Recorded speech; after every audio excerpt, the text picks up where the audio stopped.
পেগার অথবা প্রকৃতি পূজারী, তাদের মধ্যে অন্যতম একজন ছিল জুলিয়াস সিজার। এই জুলিয়াস সিজার আগুন, বাতাস, পানি, প্রকৃতিকে পূজা করত। তো তাদের সিজার নামক একটা দেবতা ছিল, সে ওই সিজারের দেবতার পূজা করতে করতে সে নিজের নামও রেখে দিয়েছে সিজার করে, এবং তার মূল নাম জুলিয়াস সিজার। এই জুলিয়াস সিজার সর্বপ্রথম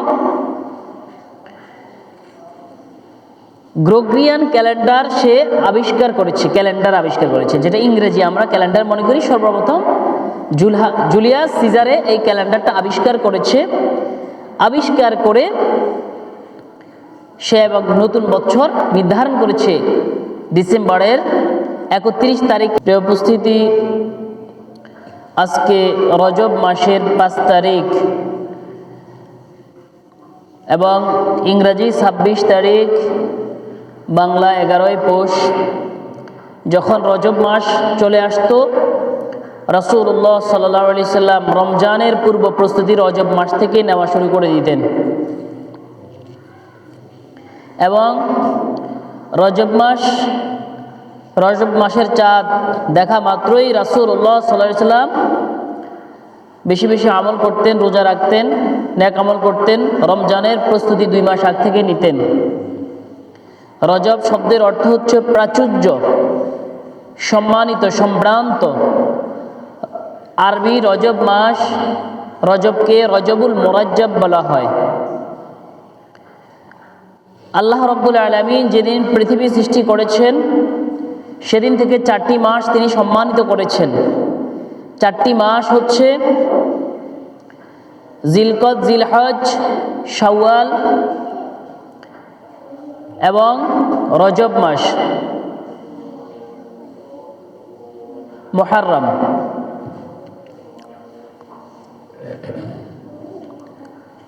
জিলকদ, জিলহজ, মুহররম, রজব, এই 4টি মাসকে তিনি সম্মানিত করেছেন এবং ঘোষণা করে দিয়েছেন এই 4 মাসে কোনো প্রকারের যুদ্ধ, বিগ্রহ, হানাহানি, মারামারি, কাটাকাটি করা যাবে না। এগুলো সম্মানিত মাস, এটা কাফেররাও মেনে চলতো। সেই সম্মানিতর একটা মাস হচ্ছে রজব। রজব মানে প্রাচুর্য, সম্মানিত। রজবুল মুরাজ্জাব অর্থাৎ সম্মানিত এবং প্রাচুর্যের মাস। আল্লাহ রাব্বুল আলামিন আমাদেরকে তৌফিক দান করেছেন, রজব মাসে আমরা উপস্থিত হতে পেরেছি। রজব আমাদের সামনেই। আজকে রজবের 5 তারিখ। যখন রজব মাস আসতো, তখন রাসূলুল্লাহ সাল্লাল্লাহু আলাইহি সাল্লাম বলতেন, যেই ব্যক্তি রজব মাসে আবাদতের মাধ্যমে অন্তরের জমি চাষাবাদ করল না, যে ব্যক্তি রজব মাসে ইবাদতের মাধ্যমে অন্তরের জমি চাষাবাদ করল না এবং শাবান মাসে ইবাদতের মাধ্যমে মনের জমিকে আগাছা মুক্ত করল না, সে রমজানে ইবাদতের মাধ্যমে ফসল ঘরে তুলতে পারবে না। সুতরাং রজব মাস সম্মানিত, রমজানের পূর্ব প্রস্তুতি। রাসূলুল্লাহ সাল্লাল্লাহু আলাইহি ওয়াসাল্লাম রজবে রোজা রাখতেন, রোজা রাখা শুরু করে দিতেন।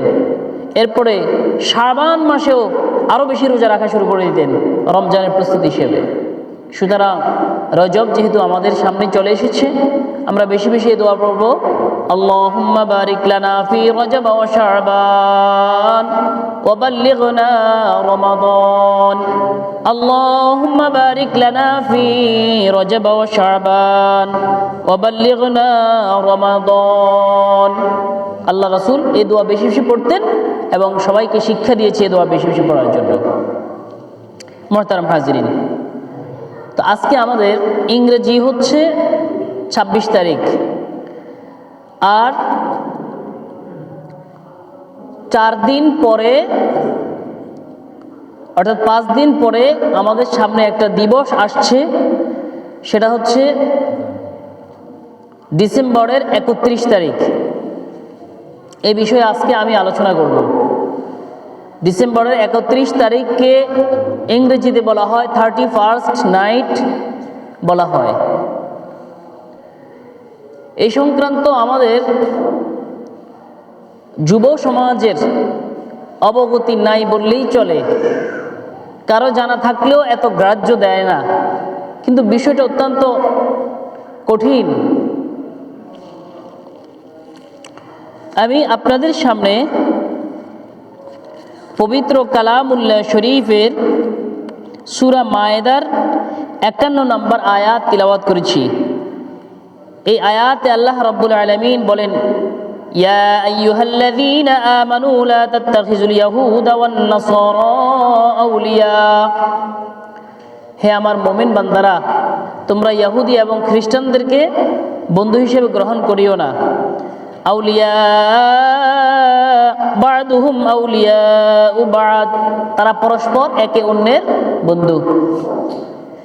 ওয়া মান ইয়াতাওয়াল্লা মিনকুম ফাইন্নাহু মিনহুম, আর যেই ব্যক্তি তোমাদের মধ্য থেকে ইহুদি খ্রিস্টানকে বন্ধু বানায় সেজন্য ইহুদি খ্রিস্টানদের অন্তর্ভুক্ত হয়ে গেল।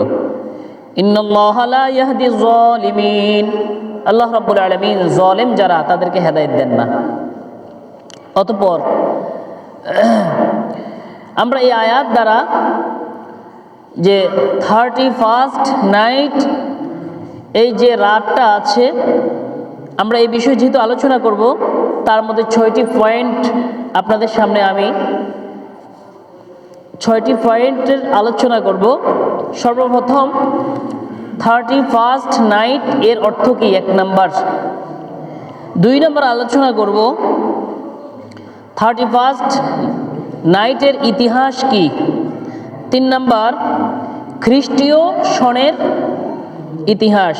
4 নাম্বার 31st নাইট কিভাবে আমাদের দেশে আগমন করেছে। 5 নাম্বার 31st নাইট পালন করা হারাম কেন। 6 31st নাইট রাতে আমাদের করণীয় কি, বর্জনীয় কি। ওমা তৌফিক ইল্লা বিল্লাহ। 1 নাম্বার 31st নাইট এর অর্থ কি। 30 শব্দের অর্থ হচ্ছে 30। ফার্স্ট অর্থ হলো প্রথম, নাইট অর্থ রাত, তিনটাকে একসাথে করলে বলা হয় 31 তারিখের রাত। ইংরেজি 31 তারিখের রাতকে বলা হয় 31st নাইট। এটা অনেক বহির্বিশ্বে বিভিন্ন দেশে হলিডে হিসেবে, পাবলিক হলিডে হিসেবে পালন করা হয়। নববর্ষর পূর্বের রাত হিসাবে বিভিন্ন উৎসাহ নিয়ে, উদ্দীপনা নিয়ে, জাঁকজমকভাবে অনুষ্ঠানের মাধ্যমে আরও বিভিন্ন ধরনের জমকালো অনুষ্ঠান করে এটা পালন করা হয়। আমরা তো মুসলমান, এটা আমরা কি পালন করব কিনা, এবং এটা কাদের সংস্কৃতি, কোথা থেকে আসছে, কিভাবে আসলে, সেটা আমাদের জানা দরকার। তো 31 তারিখ দিন যায়, রাত আসলে সেটা নতুন বছরের রাত, রাত 12টার পরে এটা বিভিন্ন ধরনের অশ্লীলতা, বেহায়াপনার মাধ্যমে, আতশবাজির মাধ্যমে এটাকে পালন করা হয়। 31st নাইট অর্থ হলো 31 তারিখের রাত। 31st নাইট এর ইতিহাসটা কি মুহতারাম হাজিরিন। পৃথিবীতে যুগ যুগ ধরে সংস্কৃতি, ইতিহাস, ঐতিহ্য, ধর্মীয় কালচার চলে আসতেছে। পৃথিবীর শুরু থেকেই খ্রিস্টীয় সনের থেকে, শুধু খ্রিস্টীয় সন নয়, এর পূর্বেও খ্রিস্টীয় সনের বহু আগ থেকে, হাজার হাজার বছর আগ থেকে এই নববর্ষ, নতুন বছরকে স্বাগত জানিয়ে ধর্মীয় কোণ থেকে বিভিন্ন ধর্মের মানুষেরা করে থাকে। নতুন বছরকে পালন করা হয়। ধর্মের দৃষ্টিতে বিভিন্ন দেশে বিভিন্ন ধর্মীয় মানুষ এগুলা পালন করে নতুন বছরকে। সেই সুবাদে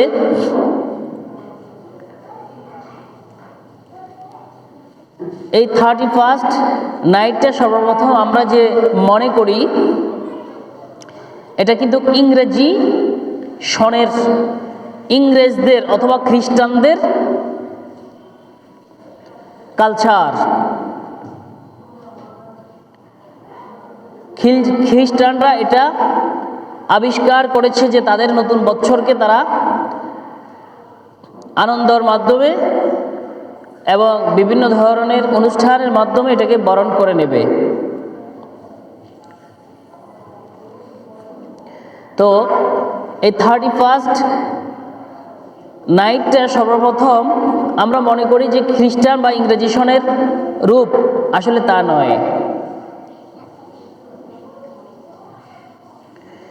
এটা কিন্তু ধর্মীয় কোণ থেকে যদিও পালন করা হয়, ইংরেজদের পূর্বেও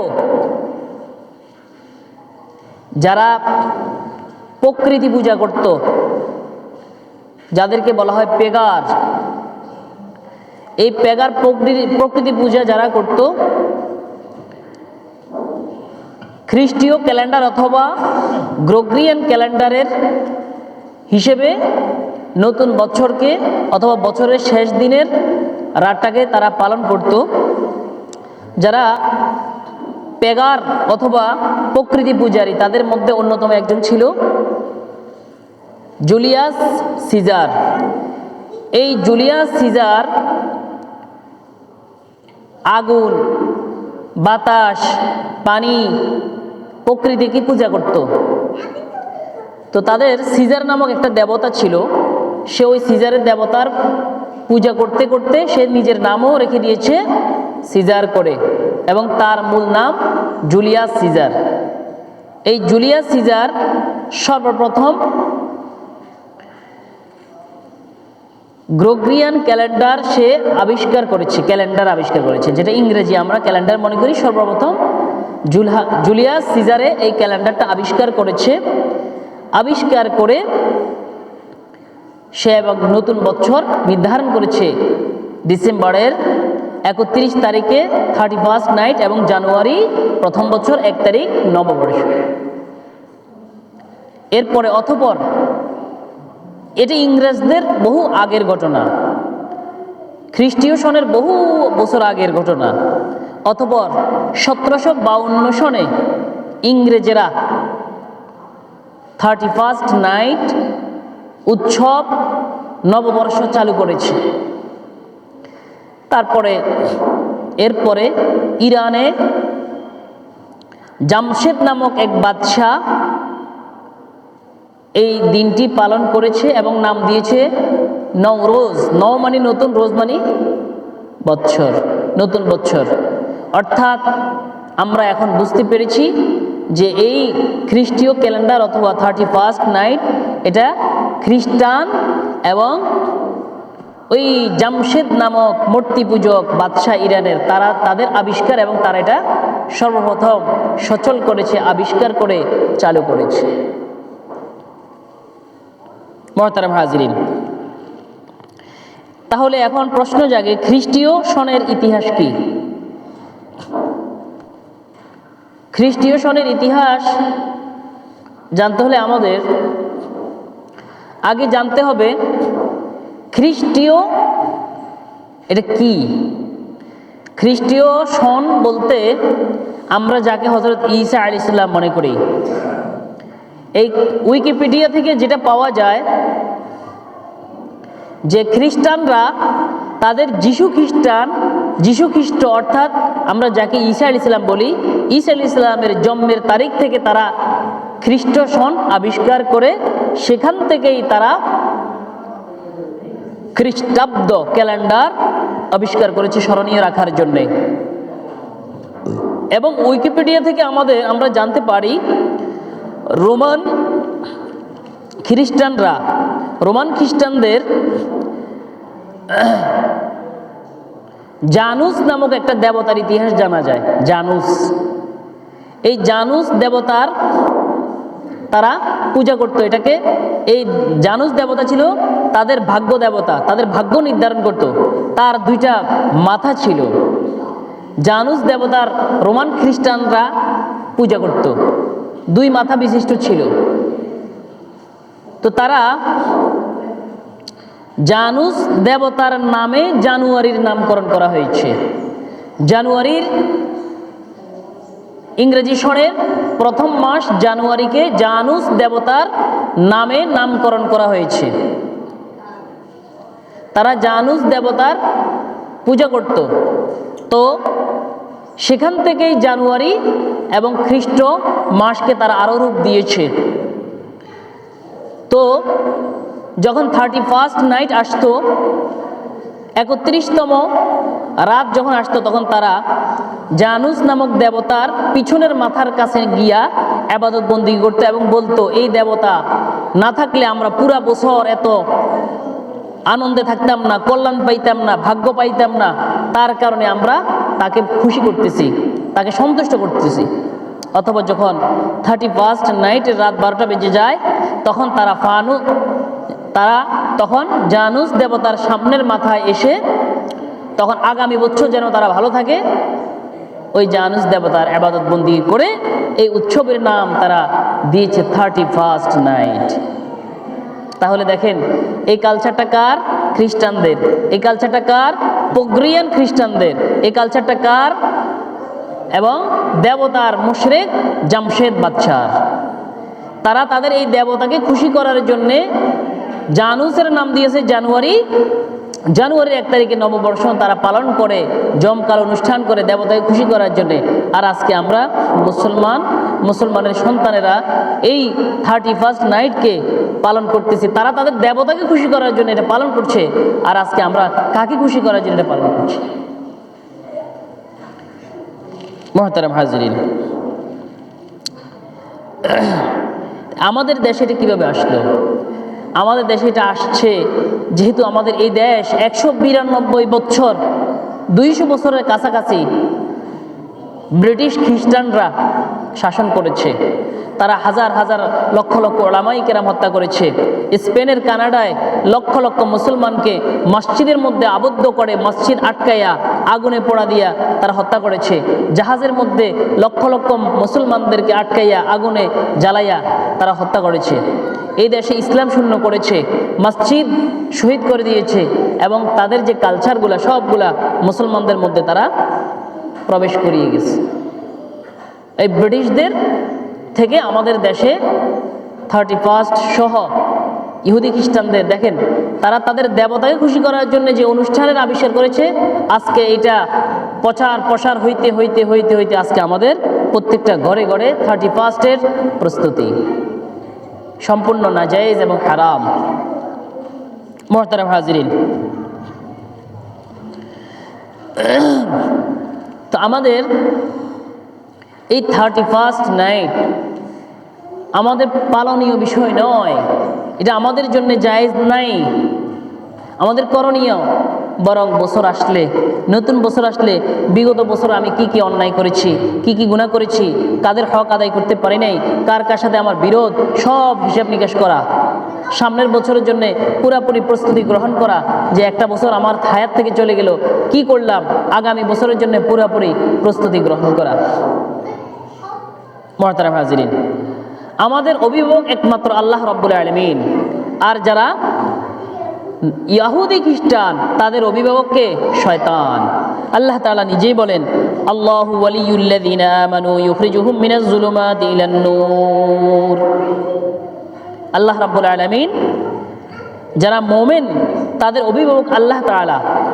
আল্লাহ তাআলা যেহেতু অভিভাবক, সবাইকে অন্ধকার থেকে তিনি আলোর দিকে নিয়ে যান। ওয়াল্লাযিনা কাফারু আউলিয়াউহুমুত তাগুত, যারা কাফের তাদের অভিভাবক হচ্ছে শয়তান। ইউখরিজুনাহুম মিনান নূরি ইলাজ যুলুমাত, ওই শয়তান আলো থেকে সবাইকে অন্ধকারে নিয়ে যায়। উলাইকা আসহাবুন নার হুম ফিহা খালিদুন, এরা কি করে? এটা সব হচ্ছে দোজখের অধিবাসী, সেখানেই থাকবে তারা। সুতরাং এটা আমাদের জন্য হারাম। 31st নাইট কোরআনের আয়াত। এরপরে এটা হারাম কেন? আল্লাহ রাব্বুল আলামিন সূরা মায়েদার 51 নম্বর আয়াতে, এখন এতক্ষণ যেহেতু আমরা জানছি এটা খ্রিস্টানদের আবিষ্কার, সুতরাং খ্রিস্টানদের আবিষ্কার এবং গ্রেগরিয়ান ক্যালেন্ডার অনুযায়ী এটা নববর্ষ, মুসলমানদের নয়।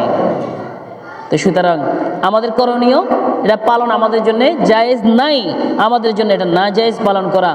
এবং না জায়েজ যেহেতু এটা আল্লাহ তাআলা স্পষ্ট করে বলতেছে, ইয়া আইয়ুহাল্লাযীনা আমানু লা তাত্তাখিযুল ইয়াহুদা ওয়ান নাসারা আউলিয়া, হে আমার মুমিন বান্দারা, তোমরা ইহুদি খ্রিস্টানদের বন্ধু হিসেবে গ্রহণ করিও না। তোমার তাদেরকে বন্ধু হিসেবে গ্রহণ করা মানে তারা যা করে আমরাও তা করি, তার মানে আমরা তাদেরকে আদর্শ হিসেবে মেনে নিয়েছি, তাদেরকে বন্ধু হিসেবে মেনে নিয়েছি।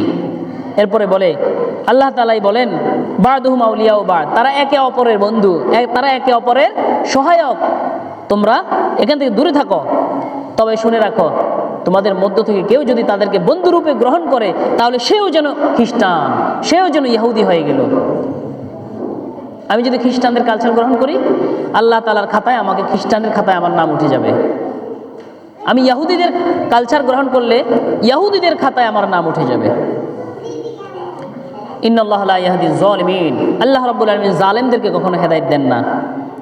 এরপরে আল্লাহ রাব্বুল আলামিন, এরপর আল্লাহ রাসূল ঘোষণা করেন, হযরত ইবনে ওমর রাদিয়াল্লাহু তাআলা আনহু থেকে বর্ণিত, রাসূলুল্লাহ সাল্লাল্লাহু আলাইহি ওয়াসাল্লাম বলেন, মান তাশাব্বাহা বিকওমিন ফাহুয়া মিনহুম, কোন জাতি যদি কোন জাতির কি করে সাদৃশ্য অবলম্বন করে, যেমন মুসলমান ইহুদিদের সাদৃশ্য অবলম্বন করেছে, ফাহুয়া মিনহুম, তাকে ইহুদি ধরা হবে।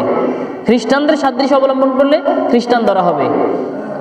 মান তাশাব্বাহা বিকওমিন ফাহুয়া মিনহুম, সুতরাং যে যাকেই আদর্শ মানবে, যে যাকে ফলো করবে, তাকে তাদের মধ্য থেকে গণ্য করা হবে। এটা ইসলামের বিধান। মুহতারাম হাজিরিন, শুধু তাই নয়, সব ক্ষেত্রে ইহুদি খ্রিস্টানদের বিরোধিতা করার কথা কোরআন এবং হাদিসে আছে। যেমন হযরত ইয়ালা ইবনে শাদ্দাদ ইবনে আউস রাদিয়াল্লাহু তাআলা থেকে বর্ণিত, আন আবিহি, তিনি তার বাবা থেকে বলেন, ক্বালা রাসূলুল্লাহ সাল্লাল্লাহু আলাইহি সাল্লাম, আল্লাহ রাসূল বলেন, খালিফুল ইয়াহুদা ফাইন্নাহুম লা ইউসাল্লুনা ফি নিআলিহিম ওয়ালা খিফাফিহিম, তোমরা ইহুদিদের বিরোধিতা করো, কেননা তারা তাদের জুতা এবং মোজা পরে নামাজ পড়ে না। অর্থাৎ সর্বক্ষেত্রে তাদের উৎসব, তাদের সব কিছু থেকে বিরত থাকার জন্য বলা হয়েছে। আরও কিছু কারণ আছে, তাদের উৎসবের মধ্যে আল্লাহর গজব নাজিল হয়। তাহলে তাদের যে উৎসবটা, এই উৎসব আমি যদি পালন করি, আমাদের উপরে আল্লাহর গজব নাজিল হবে। এটা আমার কথা নয়, এটা হাদিসের কথা।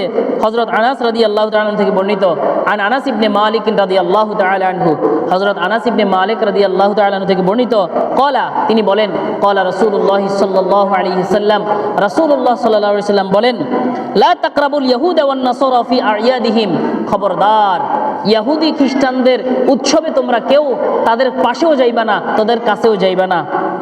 ফাইন্না সাখতাতা তানজিলু আলাইহিম, কেননা আল্লাহর গজব তাদের উপর অবতীর্ণ হইতে থাকে। আজকে হিন্দুদের দুর্গাপূজায় সব অর্ধেকের বেশি মুসলমান, খ্রিস্টানদের কালচারে সব মুসলমান, ইহুদিদের উৎসবে সব মুসলমান। ওই সময় গজব নাজিল হইতে থাকে, তোমরা এখান থেকে বিরত থাকো, তাদের উৎসবে তোমরা কেউ যাইও না।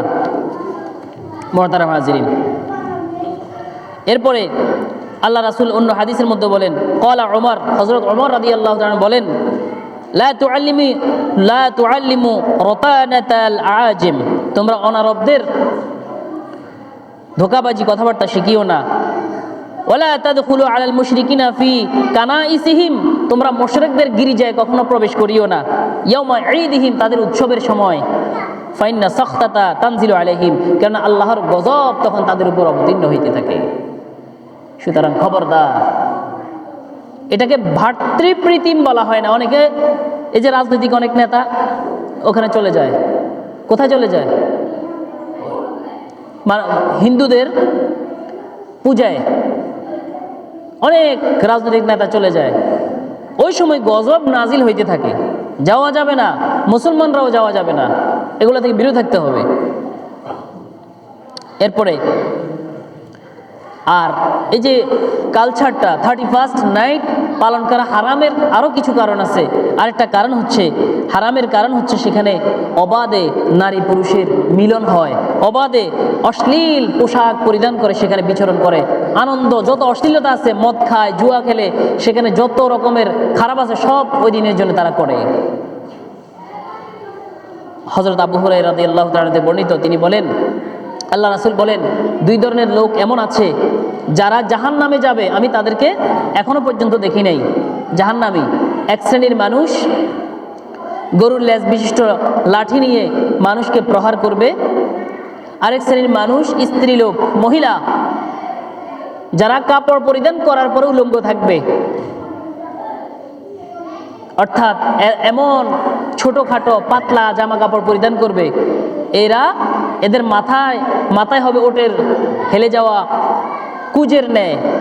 ওই মহিলা জান্নাতে যাবেও না, জান্নাতের ঘ্রাণও পাবে না, অথচ জান্নাতের ঘ্রাণ কোটি কোটি বছর থেকে দূর থেকে পাওয়া যায়। তো এগুলা ওখানে হয় উৎসবের মধ্যে, সেখানে যাওয়া এই জন্যে হারাম। এরপরে সেখানে বাদ্য বাজানো হয়, গান বাজানো হয়, বাদ্য গান এগুলা হারাম। এটার প্রমাণ হযরত ইবনে আব্বাস থেকে বর্ণিত, রাসূলুল্লাহ সাল্লাল্লাহু আলাইহি সাল্লাম বলেন, ইন্নাল্লাহ তাআলা হাররামাল খামরা, আল্লাহ তাআলা মদ হারাম করেছেন, ওয়াল মাইসির, জুয়া হারাম করেছেন, ওয়াল কুবা, এবং বাদ্যযন্ত্র হারাম করেছেন, ওয়া ক্বালা কুল্লু মুসকিরিন হারাম, এবং প্রত্যেক নেশা জাতীয় জিনিসও হারাম। কিলা আল কুবাতু ওয়াত তাবলু, কেউ বলেছেন যে কুবা মানে হচ্ছে তবলা, ঢোল, তবলা। তাহলে সমস্ত হারাম কাজ ওই উৎসবগুলোর মধ্যে পাওয়া যায়, এই জন্যেই ওই উৎসবটা হারাম, ওখানে যাওয়া যাবে না। কোটি কোটি টাকা সেখানে অপচয় করা হয়, অথচ অপচয় সম্পর্কে কোরআনের বাণী, ইন্নাল মুবাজ্জিরিনা কানু ইখওয়ানা শায়াতিন, যারা অপচয় করে তারা শয়তানের ভাই। ওয়া কানা শায়তানু লিরাব্বিহি কাফুরা, আর শয়তান সবসময় রবের অকৃতজ্ঞ থাকে। মুহতারাম হাজুন, এবং সেখানে মানুষদেরকে কষ্ট দেওয়া হয়, আর মানুষদেরকে যারা কষ্ট দেয়, ওয়াল্লাযীনা ইউযুনাল মুমিনিনা ওয়াল মুমিনাত বিগাইরি মাকতাসাবু, অন্যায়ভাবে যারা মানুষকে কষ্ট দেয়, ফাকাদ ইহতামালু বুহতানা ওয়া ইসমান মুবিনা, তারা মিথ্যা অপবাদ এবং সুস্পষ্ট এই গুনাহের বোঝা তাদের কাঁধের উপরে আসবে। মুহতারাম হাজিরিন, তো আমাদের এই 31st নাইটে আমাদের করণীয় এবং বর্জনীয় কি? আমাদের করণীয় হচ্ছে, এক নাম্বার, ইসলামের সাথে আমাদের ঈমানের সাথে কুফুরকে মিলানো যাবে না। যেহেতু এটা একটা কুফরি, শিরকি, তো আমার ঈমান নিয়ে সেখানে আমি যাইতে পারবো না। আল্লাহ তাআলা সতর্ক করে বলতেছেন, ওয়াল্লাযীনা আমানু ওয়া লাম ইয়ালবাসু ঈমানাহুম বিজুলমিন, যারা ঈমান আনয়ন করেছে এবং তাদের ঈমানকে কুফরের সাথে মিলাই নাই, উলাইকা লাহুমুল আমনু, তাদের জন্য একমাত্র নিরাপত্তা, আমার পক্ষ থেকে নিরাপত্তা তাদের জন্যই থাকবে। ওয়াহুম মুহতাদুন, এরাই সঠিক পথ পাওয়া যায়। 2 নাম্বার, অন্যায়মূলক কাজ থেকে আমাদের এড়িয়ে চলতে হবে। যেখানে অন্যায় হবে সেখান থেকে আমরা যাব না, বরং ফিরিয়ে আসব। এই ক্ষেত্রে আল্লাহ তাআলা বলেন, ওয়াল্লাযীনা লা ইয়াশহাদুনা যুরা, যারা মিথ্যা বানোয়াট গর্হিত কাজে উপস্থিত হয় না, ওয়াইযা মাররু বিল্লাগwi মাররু কিরামা, যখন কোথাও খারাপ কাজ চলে তখন তারা আত্মসম্মান বজায় রেখে চলে। এরা হচ্ছে মুমিন, এরা হচ্ছে আল্লাহর নিকট খাঁটি ঈমানওয়ালা। মুহতারাম হাজিরিন, যে তাহলে 31st নাইট আমাদের জন্য কি? আমাদের জন্য হারাম। হারামের কি কি কারণ? 6টা পয়েন্ট আপনাদের সামনে আলাপ করেছি। সুতরাং এখান থেকে যুব সমাজও বেঁচে থাকতে হবে। এটা হচ্ছে মূর্তি পূজার থেকে আস্তে আস্তে জানুস, মূর্তি পূজা থেকে আস্তে আস্তে আজকে আমাদের ব্যাপক হারে আমাদের দেশে ছড়িয়ে পড়েছে। সুতরাং নিজেরাও পালন করব না, অন্যকে পালন করতে আমরা বাধা দেব এবং আমরা তাদেরকে নিষেধ করব যে এটা কোনো মতে যেটা যেন কেউ পালন না করে। এটা আমাদের মুসলমানদের কি নয়, সংস্কৃতি নয়। সুতরাং এটা সম্পূর্ণ হারাম। আল্লাহ রাব্বুল আলামিন সবাইকে বুঝার এবং আমল করার তৌফিক দান করুন। ওয়া মা আলাইনা ইল্লাল বালাগ।